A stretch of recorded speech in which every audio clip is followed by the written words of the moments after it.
Log on, tune in, find out. Another good idea from Cambridge.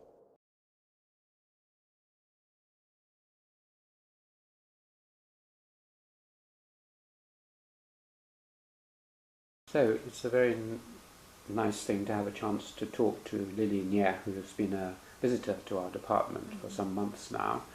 And this will just be a brief conversation, particularly about how she learned her anthropology, because Lilie, you had two very famous, the most famous Chinese anthropologist of the 20th century and the most famous Japanese anthropologist of the 20th century as your teachers and mentors. Tell me just first a tiny bit about yourself. When and where were you born? I was born in Shenyang in 1954. And tell me about your parents. What did your parents do? My father is a journalist. He's working in Renmin Jinmin People's Daily. My mother is a researcher about Japan.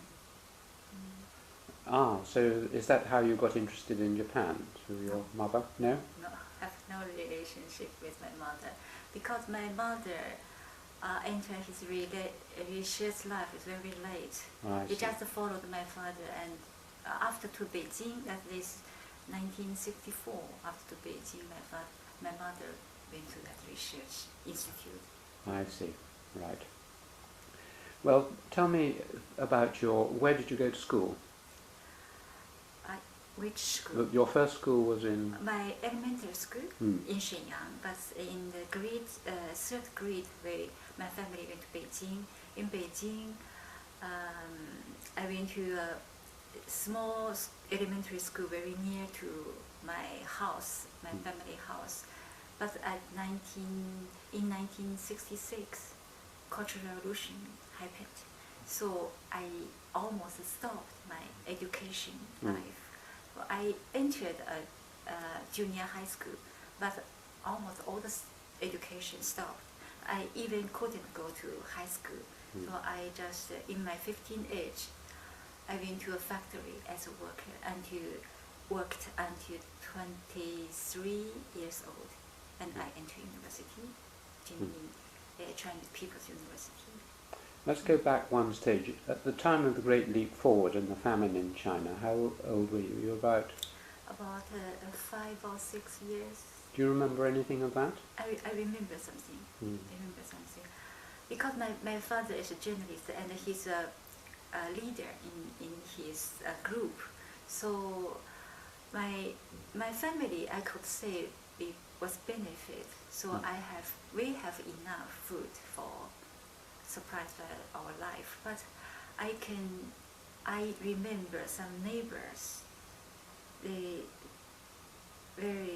you can, when you see them, you can understand she's a disease. They're very expanded their body. They have no enough. This was in Shenyang. In Shenyang, yes.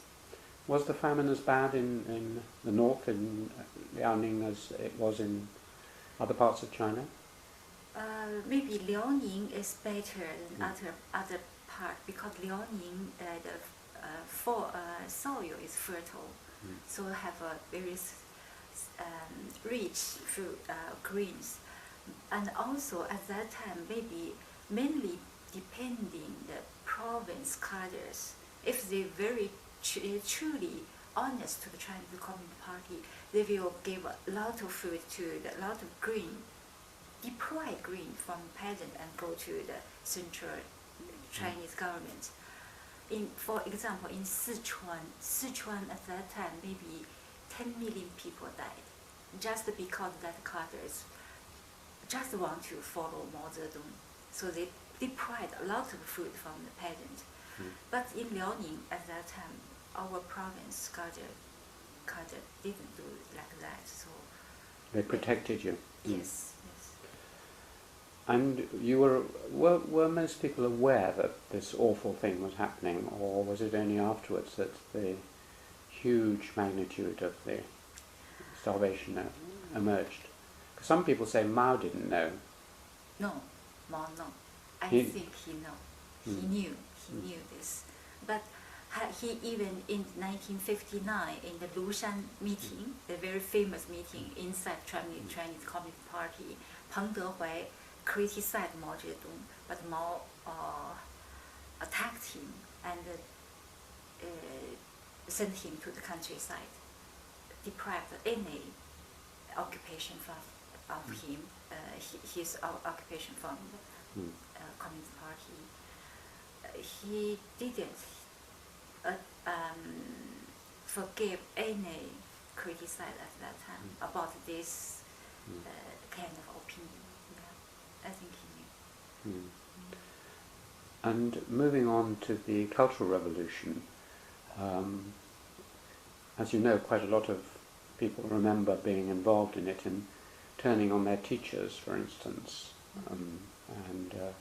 Do you remember any events like that? My teacher? You mean? I remember something because I was an elementary school student, so I was not Hong Wei Bin Red Guard. So that Hong Wei Bin Red Guard is mainly be established in the junior high school. So, but even among the elementary school, we also, how can I say, rival.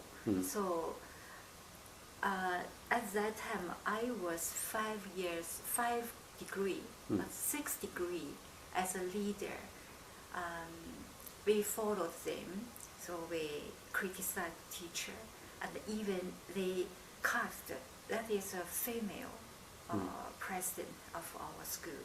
They cast all her hair. I remember a friend of mine, he's a 6-year-old girl. He take this tool to cut off all the president's hair. Even now I remember that scene. Were you ashamed at the time, or did you think this was a good thing to do? Do you remember your feelings? I almost have no any feeling at that time. I just think it is revolutionary. I believe they are correct, I think. Because that's Mao Zedong gave our that kind of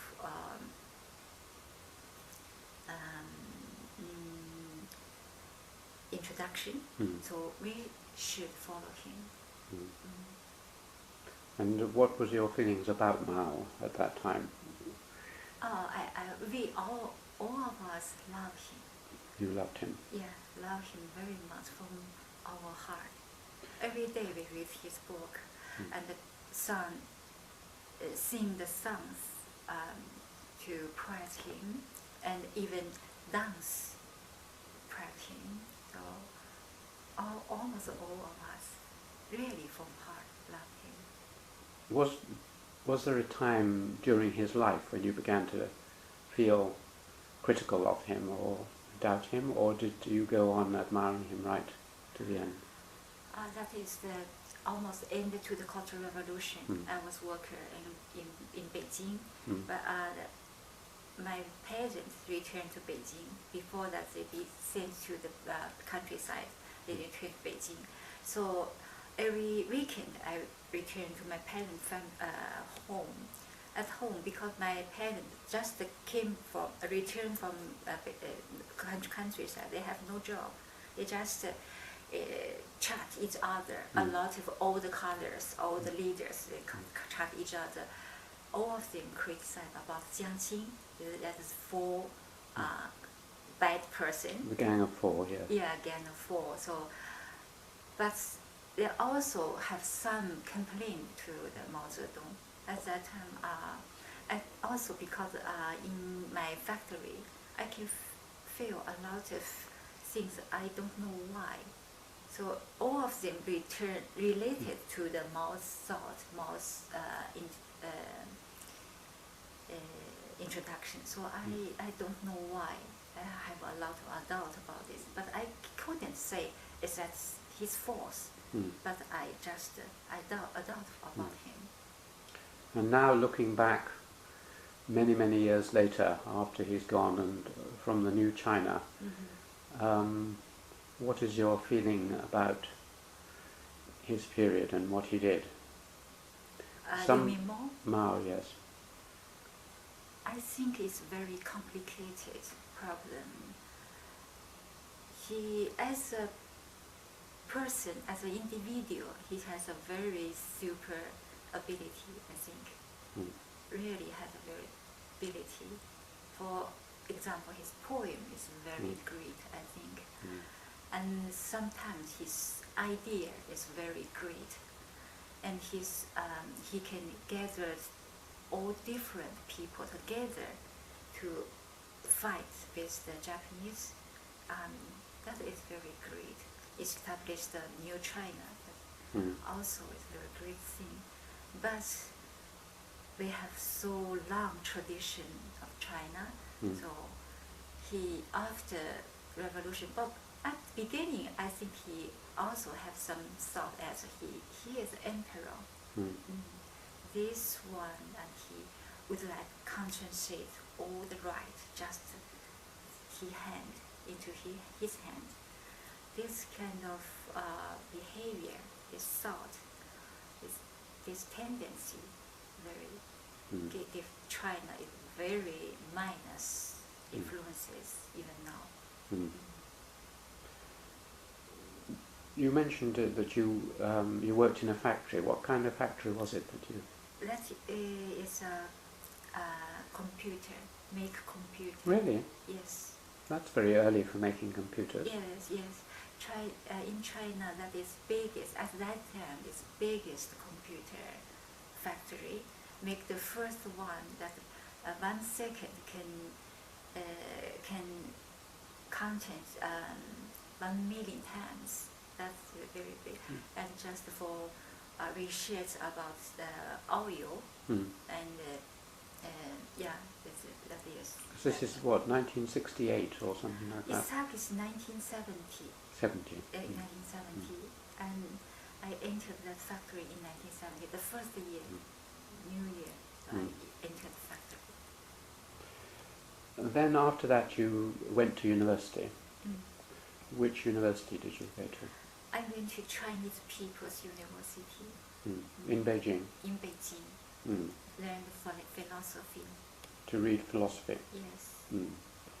And how did you enjoy that, or? It was very hard for me because I always realized my education level just 5 years. Just before the revolution, Cultural Revolution, I received a very seriously education. After that, I have no education. So for me, it's very hard. At the beginning, I had to remember so many very abstract concepts and to use this concept to think to something very, very hard for me.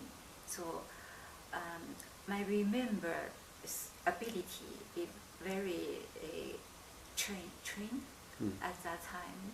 But the second, till second and the third year, I found very boring because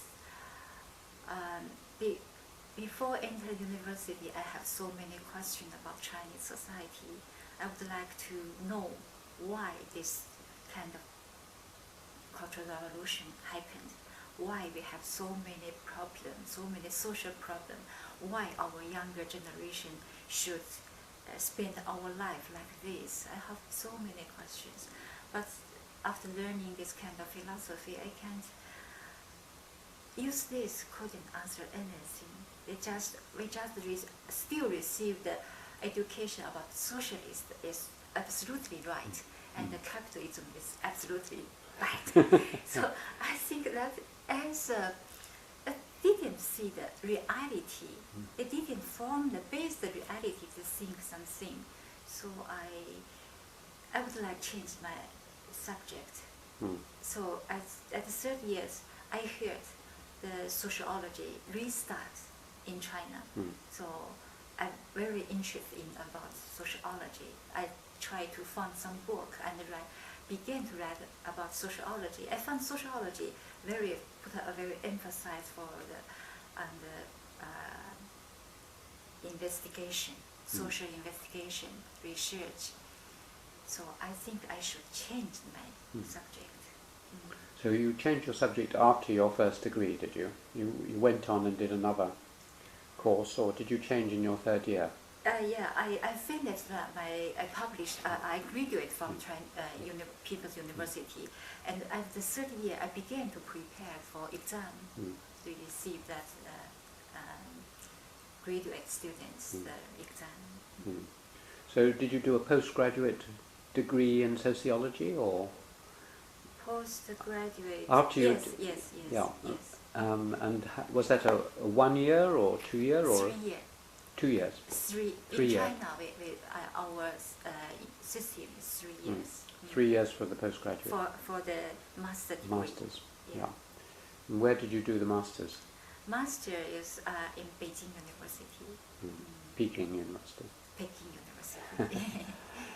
And was that when you first encountered Fei Xiaotong, or when did you first meet him? First meet him I remember at a classroom. Because he before I entered that university, I heard his name because he's very famous. He's very famous, but the first time I met him at that classroom, be introduced, he will give us lecture about the methodology of anthropology, sociology research. So that is the first time I met him. Do you remember your impression of him when you first heard him? Was he a good lecturer? No, he's not a good lecturer, I should say, be honest. But I think he's very warm. Very, when you talk with him, he always paid attention to you and very concentrate to your sentence, every sentence, and give you a very, I think, very good comment. We answer you just like very candidly old man. Because like he was quite old by then, wasn't he? At that time he's at his 70s. 70s. Yeah. And he'd been purged in the Cultural Revolution and then come back. In Cultural Revolution, he's continued in Beijing. Did he? Yes. He didn't go to, because he's a famous writist. But he wasn't allowed to continue the kind of anthropology he'd done before. Yes. He had to change it a bit during the... He had to do something to clean the toilet, and to be organized as a famous writist. Some famous writers be organized from Chinese Communist Party, and he's as a group. They went to the countryside, went to the factory, and went to the army. Be ordered, learning from soldier, learning from peasant, learning from worker. So that is what he did. And did he later supervise your PhD, your doctoral work, or not? No, just master. Just your master's. He's my supervisor of master course. And did you do a thesis for your master's? Yes. Mm-hmm. Yes. And he supervised that? Yes. What was that on? Also, to be honest, he didn't give me any advice about my thesis. But why he became my supervisor? Just because I chose the topic as what he did at that time. He researched about factory in countryside. I am also interested about this kind of topic. So I went to Jiangsu province to do this research. At that time, I continued my fieldwork there among 3 months, stayed there. So among that period, Professor Fei came to Jiangsu, and senior students followed him, and they asked me to go to the Professor Fei's place and report about my research. After I report to him, he very interested in about my work, and some senior students just like joking, why you don't take her as your student? Professor Fei laughed. Oh, okay, that's a very good idea. Let me take her. So that at that time he decided as my super professor. I couldn't imagine I asked him to be as my supervisor. But you say that as a supervisor he didn't do very much. Yes. Yes. I mean, how would you, you know about other anthropologists, you know, British anthropologists, American anthropologists, you've read widely, and Japanese ones. How would you estimate the greatness or the ability of Professor Fei? Would you say he was a very important anthropologist? You mean compare with Yes, the comparing. among us worldwide? Yes, I think he's very important. Because I could say he's first one in the Oriental, maybe, in the Asian society, can be very well known in the Western society, Western academic society. I think he like something like a bridge to give this two part could communicate each other, and the Chinese society, Chinese parent life, through his work, be introduced into Western society, Western academic society. So I think his work is very, very important. But of course, he, as a person, he has his own limitation, I also think. What were they? Were they the ones you mentioned already, that he wasn't a very good lecturer, or were there other limitations? Some kind of limitation, maybe not his own fault, I think. That is because the Chinese social and political background, I should say. I read an interview that is to Professor Fei, that is read by New York University. His name is, if I'm not wrong, it's Baghdad. Baghdad interviewed Professor Fei, and especially asked about in 1950s.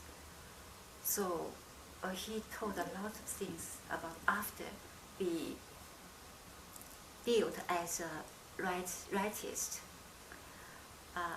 what he thought at that time and what he did after he had that label. So after this interview, I felt very heavy. I think that is Chinese intellectual's fate, because he said something at that time. He just very, very surprised. Just one night, he became anti-revolutionarist. So he thought that he loved New China. He loved Chinese Communist Party, and he loved the Chinese people. How can they undo these people, undo all the society? He couldn't understand. As he thought, if it is me wrong, or all the society wrong, the Communist Party wrong. No, they couldn't wrong. All the society couldn't wrong. That must be I'm wrong. But what part I was wrong? I couldn't understand. So he decided to newly start to study about Marx, Engels, Mao Zedong. He tried to learn very hard, especially about their Marxism's viewpoint of history. He thought, maybe my history historical viewpoint is completely wrong. But I don't think he's wrong. Mm. He's like just should clean their mind. Mm. So, as if you clean your mind from the very fundamental, you will lose your own soul. Mm. So And you think that's what happened to him? somehow, It's what we call brainwashing. brainwashing. So he was brainwashed.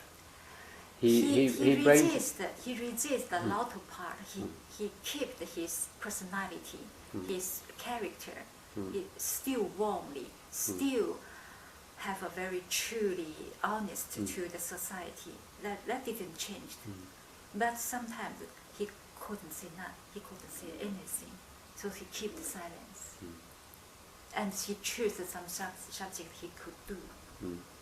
If he's danger, he tried to not do. But I think that's not his fault. He could, if he do, he just sacrifice himself. But some intellectual choose do, or choose fight, or choose suicide. But he didn't. I couldn't say just his limitation. After you'd done your masters, what did you do then? Professor Fei advised me to go to Japan. He said because in China we have no sophisticated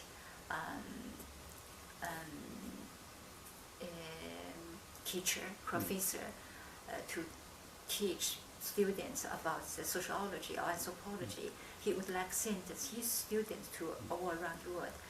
Firstly, he sent some students to America, and secondly to Britain, and also a French, Australia. But nobody went to Japan. He asked me if you would like, I would like send you to Japan because Professor Nakane would like receive some students. So, of course, I would like to see more well the society. So I agreed. So I went to Japan, and as a student studied anthropology from Nakane professor. And you had to learn Japanese?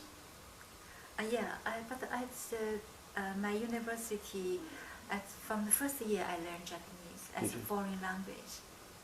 So you already knew quite a bit? I knew something very basic.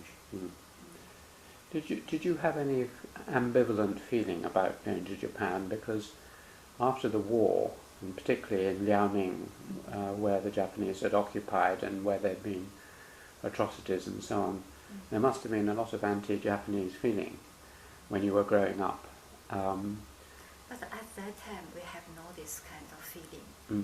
Because in my family, my father and my mother was born in Manchuria, and also my mother's father, my grandfather, be killed by Japanese army. But inside family, they didn't talk about this kind of issue. And also in the 1960s and 1940s, 1960s and 1970s, others then criticized Japan. No, just have a very strong atmosphere about Japan and China should have a very good relationship. And 1972, we have this kind of nation-state relationship we established.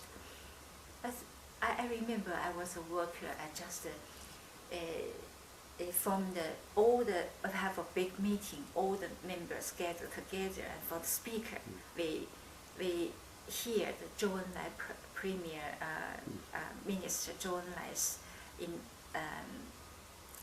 lecture.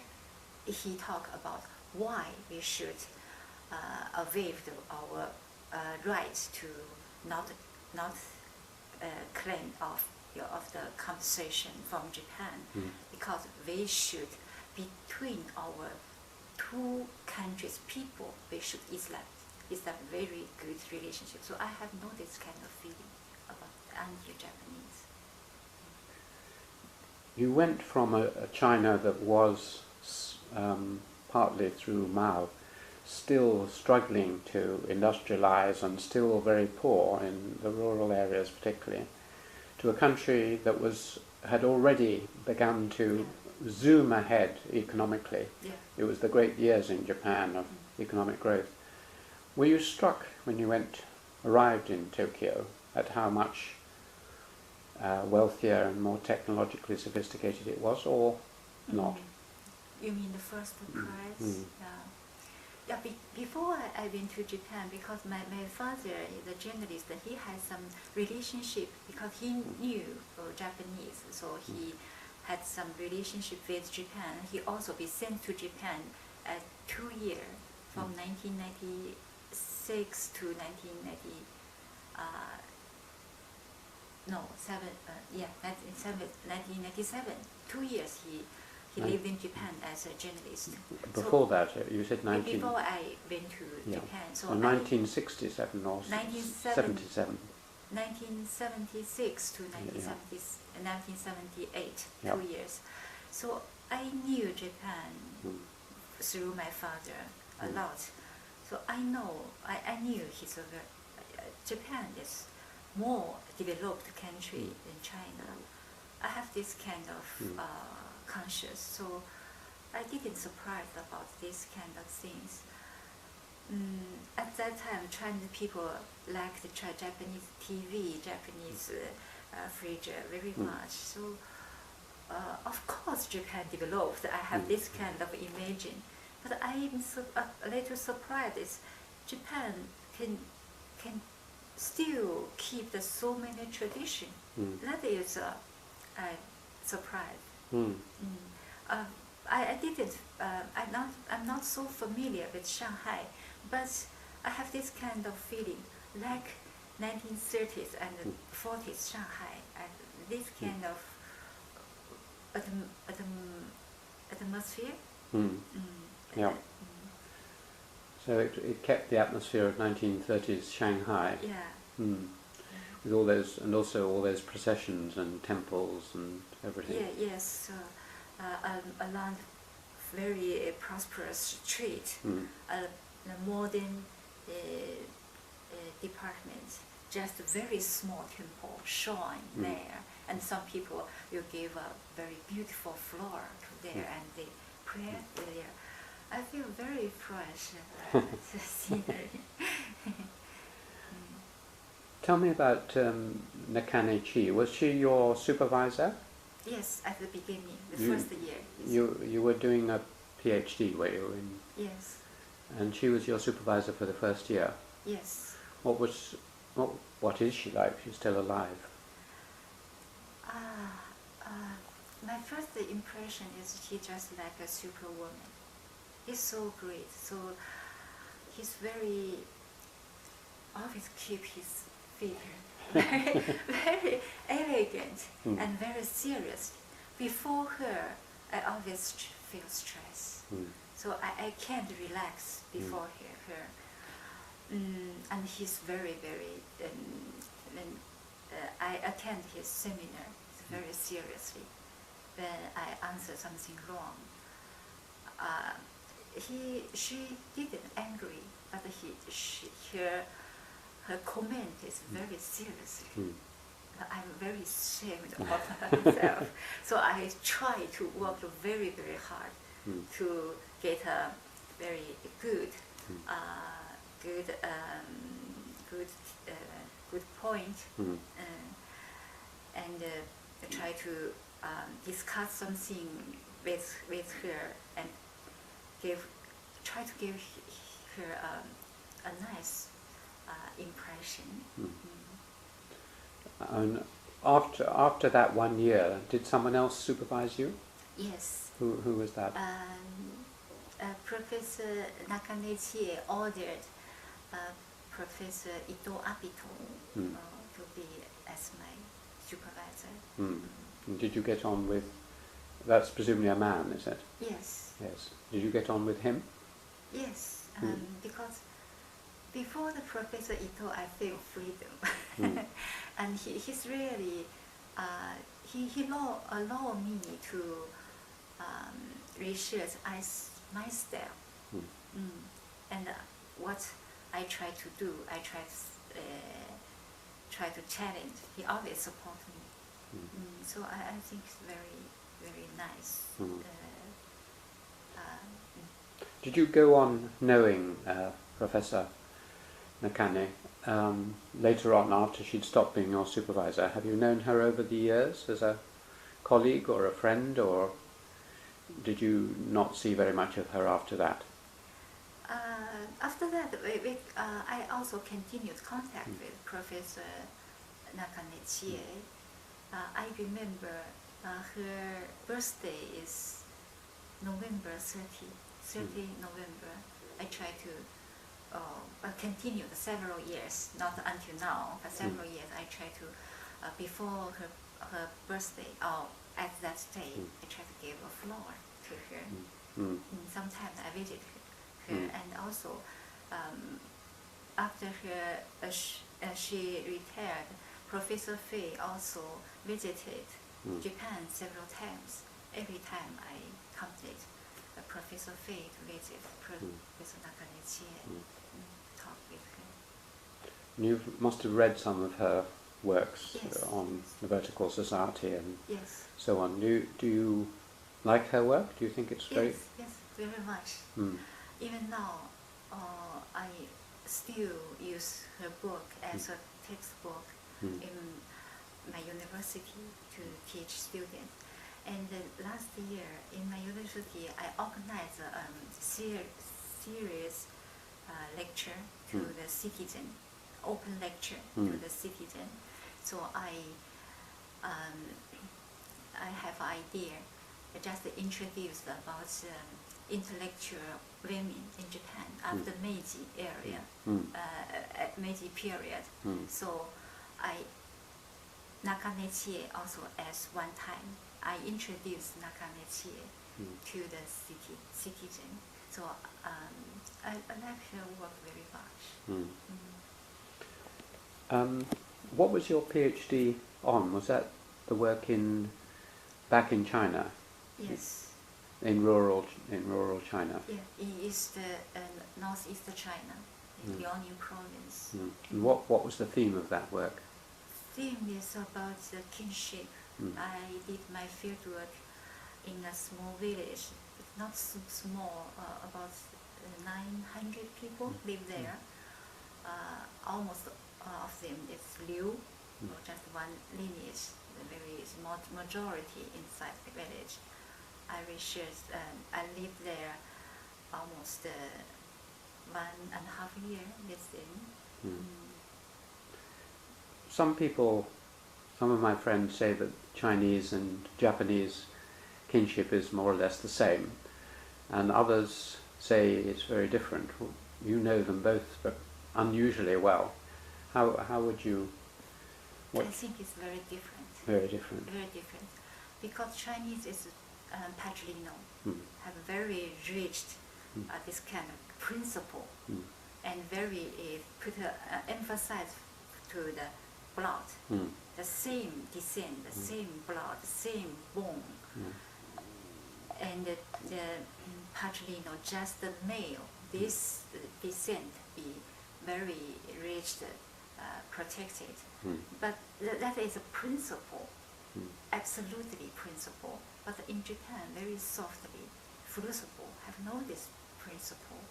They really they put emphasis on the Ye and the home, not descent. And also Chinese lineage formed village. They live together. But Japan's lineage is formed by different descent. The relationship between based on the place, this kind of relationship in Japan is very, very important. But in China, the relationship based on the blood descent is most important. One has principle, one have no principle. One have just one descent, one have no this descent. It's completely different, I think. when you said one has principle and the other has no principle, it reminded me of a story, famous story about Nakanichi, when she went to America and she was interviewed. Do you know that story? When No. they asked her what the central feature of Japan was, and she said, "It's a country with no principles." And Yes, I think I and that agree. caused a huge row because it can be taken in two ways. And it was thought to be a huge criticism of Japan by a Japanese, and she nearly lost her job and all sorts of things as a result of that. But we anthropologists know she meant something different. Yes. The other another aspect of the similarity or difference, do you think the gender relations in China and Japan, in the bits you've looked at, are fairly similar or very different? At the surface have very similarity, I think, but also in the very fundamental level, I think very also different. Some have some difference. Because in the local society, from the Edo period, the women, especially among the general people, women very free, and also about the sex between the male and the female, the sex very freedom. Not take sex as a very dirty and just like two to born children. Not like this. We can enjoy sex, and male and female can enter the bathroom together. That's very general in the village society. But in China, fundamentally, female like two, and men has very freedom to enjoy it. But if women have this kind of behavior, it's very, very dirty and very damage his honor, her honor. Is very bad thing. Even now in China, this kind of things, after the socialist period, this kind of tendency be revived, I think. Even young generation, they would don't create themselves female. I mean, they just put a lot of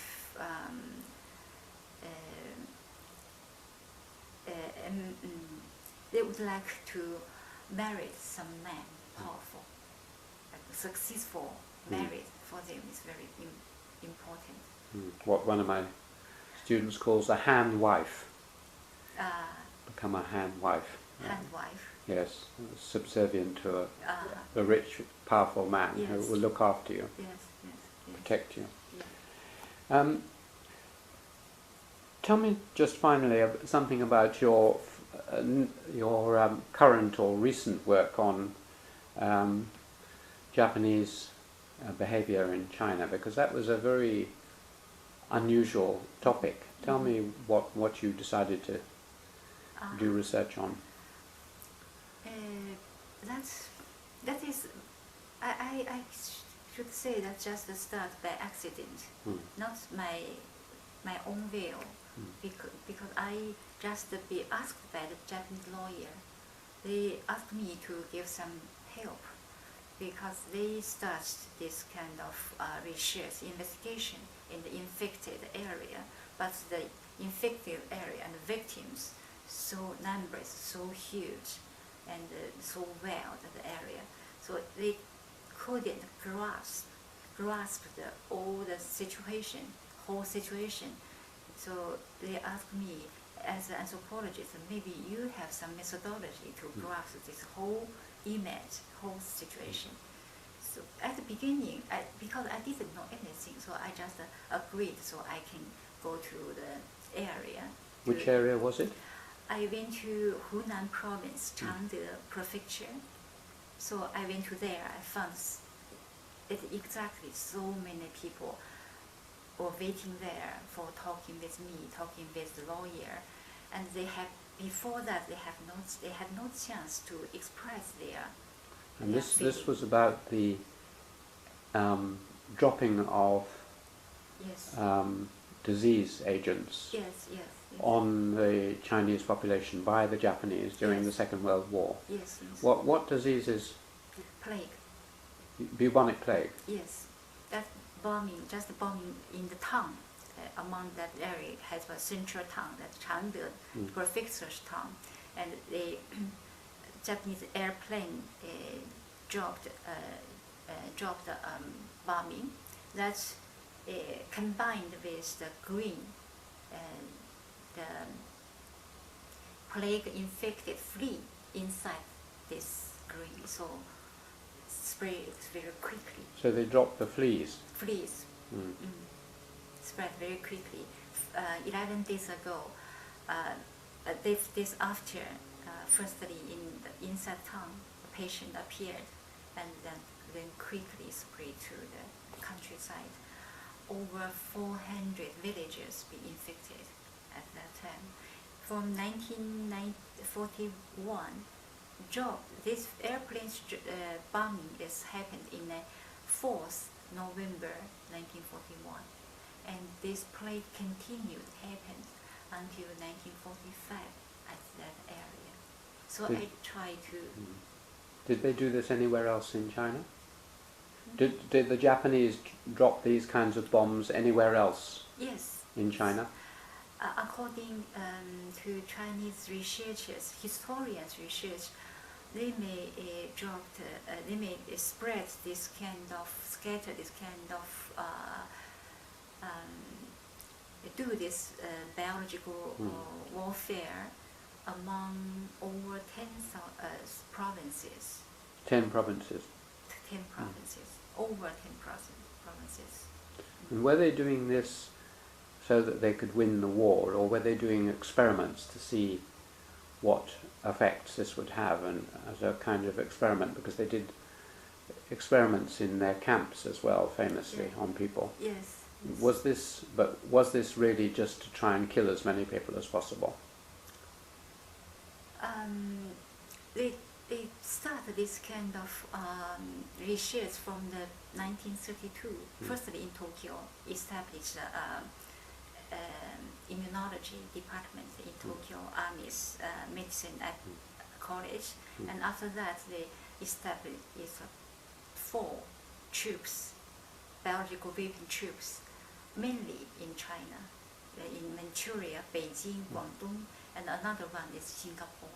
And all of these units, firstly they have some sections, research section, manufacturing section, and experimental section, to do a lot of research about how can this kind of disease continue to relieve in different situation, how can they carry out this kind of fleas, and they also do human experiments on the human body. This human, mainly from China, resistance, anti-Japanese resistances, and also some Korean people, Russian people, Mongolia people. According to the historians' research, they found the documents from the archives. At least over 3,000 people be sent to these units and be as a material to do human experiments there. Have you interviewed or talked to any of the Japanese people involved in either the bombing or sending the bombs or in these experiments? They'd be very old. I know of one old man very much, because we almost became comrades. He also do this kind of citizen movement. He's a soldier at 731 troop. He's at the manufacturing section. He produced a lot of plague disease at that time. What is his? His name is Sinotsuka, and he went to China a lot of time. He just apologized to Chinese people, and all the Chinese people respect him very much. I mean, have you had any negative reactions or criticisms within Japan for the work that you are doing? Yeah, later. Some right-wing website attacked me as an anti-Japaneseist. I found three websites attacked me. But it hasn't worried you too much? No. No. No, that doesn't matter. And what is your current and future research plan? What are you hoping to work on now? No, that is also worried about something. If it is anthropology research, but I would like can related to my personal experience. I really would like to thinking something about this totalitarianism Chinese society. But as anthropologist, I try to do very empirical. Empirical, or experimental. So now I try to do research about the hero phenomenon. Hero Phenomenon. Do you mean the film Hero and the person Hero? Hero, because from the beginning, the Chinese Revolution has this kind of hero spirit. The Red Army, their number is very few, but they fight with the Kuomintang, Republican Army. This hero spirit concentrate in the Chinese Revolutionary, and as a system, Chinese Communist Party also established a lot of person model, like Lei Feng, this kind of hero to order all the people to learn from them. Also, Professor Fei went to the army, the same thinking style. I think learn something from somebody, something else, then you more political, more revolutionary, so more public. So this kind of model, the thinking, and he did very concretely and very has it as an effect. As I was very young as an element from the nursery school, we always try to learn from the heroes. Heroes. Yeah. So the hero phenomenon, that's very interesting. This is just the last question. You've been in Cambridge for how long? 6 months? No, perhaps 8 months. 8 months. Yes. Tell me honestly one or two of your impressions as an anthropologist of Cambridge and how it works. You've been attached to Clare Hall and also to the Department of Social Anthropology. I suppose the obvious question is, how does your experience here and what you've seen differ from your Japanese university? Remind me which university you're at. Are you at which university are you at in Japan? In Japan, it's Tokyo University. Tokyo. So how does Cambridge? How is it different? In many ways. From my personal experience. Yes. Yeah. Because I went to Japan just as a PhD student, so at that time I feel very stressed, a lot of pressure. But this time, first the purpose for me is enjoy life in Western society and try to find something different with the Oriental, with the Asian society. So I spent some time to tour, to a trip, and to visit some church, castle, museum. This life is very different. And also I lived in the Clare Hall. A lot of visiting fellows there from all around the world. I have a lot of chance to talk with them. And that for me is very, very interesting. And I can find, sometimes I feel very confident. My ideas be received by other people. But sometimes for me, a very fresh idea, I should learn more hard. I know I have a very limited ability, very limited, so I should continue my study. And have you enjoyed your time? Yes, very, very much. But for me, very important this time's task is practice my English. Try to speaking, to listening, and to writing. Somehow I can get some. But I'm not 100%, but maybe 30 or 40%. Well, perfectly satisfactory for a lovely interview. So, thank you very much indeed for that. Thank you.